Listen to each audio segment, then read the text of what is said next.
the Siddha line hidden in the Maha Mrityunjaya Mantra, a transmission on immortality, light, and the silent current beneath the words, opening transmission.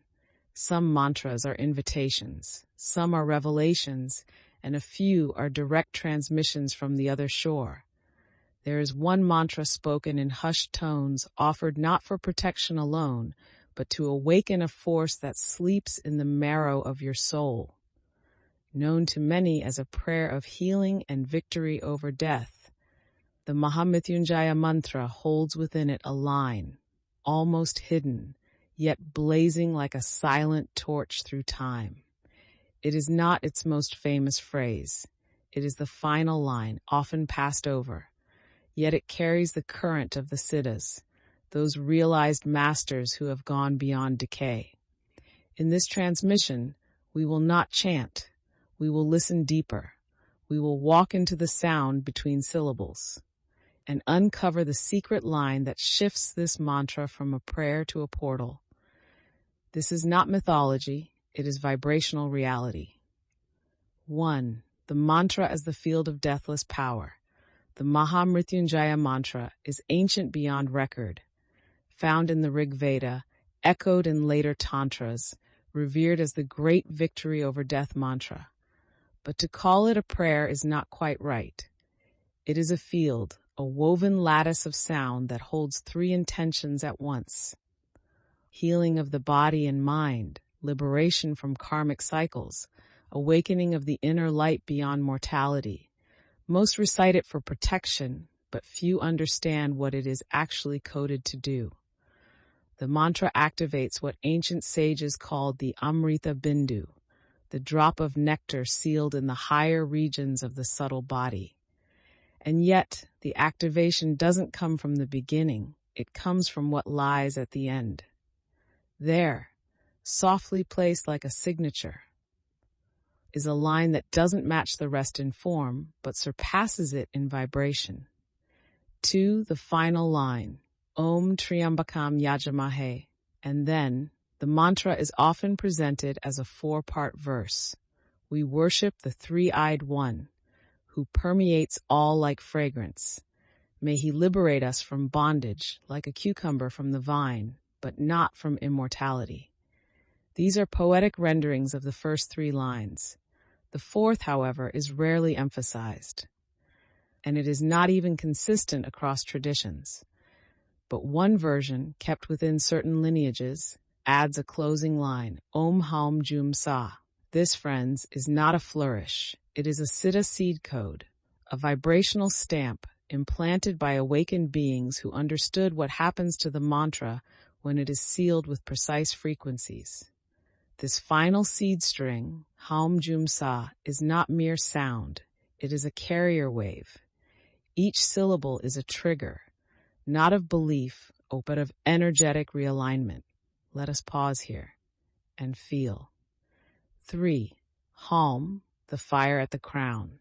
The syllable Haum is not part of most mantra conventions. It is not found in the popular prayers, and yet it is considered a fire seed associated with a power that transcends duality. Haum is not the fire of destruction. It is the inner flame of insight, the light at the crown that burns through illusion.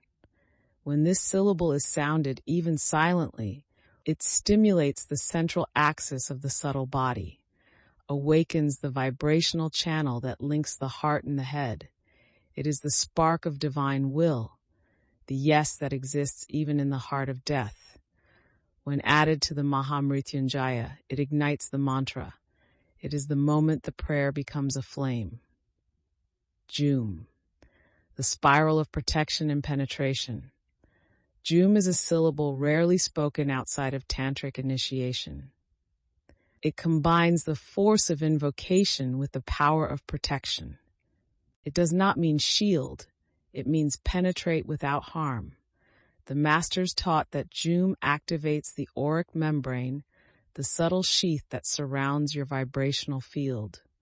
When chanted with inner stillness, Joom sends a spiral current around the body, not as armor, but as frequency filtration. It allows in what is real, and dissolves what is false. It is the ring around the flame, the guard at the gate of awakening. In the Maha Mrityunjaya, Joom adds resonant protection to the journey inward, because to face death, even symbolically, requires more than courage. It requires purity. 5. Sah, the seal of expansion. And finally, Sah, a sound that appears in many mantras, but few understand its placement at the end. Sah is the exhale of source, the soft dissolving sound that expands without losing center. In the context of this mantra, Sah is not just a close, it is a seal. It finalizes the transmission, not by ending it, but by opening the mantra into silence. Sah is where the sound becomes space, where the intention becomes awareness, where the structure of the mantra dissolves into being. When chanted after Haum and Joom, Sah completes the Siddhic arc, from fire to spiral to space, from awakening to refinement to transcendence. This is not poetry. It is a functional vibrational map, and those who received this line and kept it alive through oral lineage were not preserving religion. They were guarding a technology of light. 6. Why the Siddhas hid it in plain sound. You may ask, why was this line hidden? Why is it not recited in every chant? The answer is this: because sacred fire must be approached with readiness. Not everyone who chants seeks transformation. Some seek comfort or safety, and the core of this mantra grants that. But those who seek dissolution of identity, those who are ready to move beyond the veil of time, will find this line, or rather, it will find them. This is the Siddha way, to encode light in syllables, to place the key in the open, and trust that only those vibrating in resonance will use it. The final line is the initiate spark, not a reward, but a recognition. If you are hearing these words now, it is not by accident. Closing reflection. The Maha Mrityunjaya Mantra is not just a healing chant, it is a spiritual launch sequence.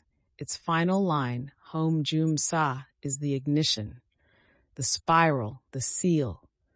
It is the silent gift of the Siddhas, the hidden current placed beneath the river, so that those who fall into stillness might be carried home. Let this mantra no longer be a superstition. Let it be your alignment tool. Speak it not from fear of death, but from remembrance of your immortal source. You were not born to fear the end. You were born to awaken through it.